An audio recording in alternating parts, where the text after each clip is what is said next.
अशोक नावाचा जल तयार करायचा, अशोक, आणि काही लोक तर ते अशोक जल घ्यायसाठीच जायचे.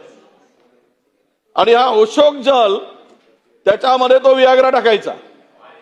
ह्या बोंधुगिरीमुळे पूर्ण महाराष्ट्राची बदनामी झाली आहे, संपूर्ण देशामध्ये.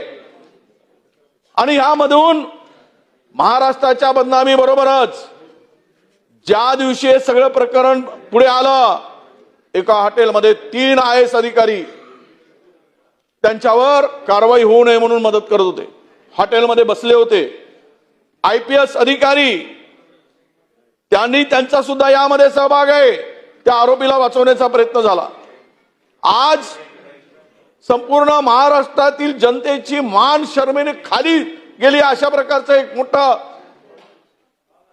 लाजवणारं आणि शर्मेनं मान खाली घालणारी ही घटना, अध्यक्ष महोदय. जनतेचा अधिकारनामा, जाणीव हक्काची. या न्यूज चॅनलमध्ये जनतेच्या हक्काचा आवाज. सत्ता व्यवस्थेचे प्रश्न थेट तुमच्यापर्यंत. जाहिराती आणि बातमीसाठी आजच 70 57 87 98 02 शी संपर्क साधावा.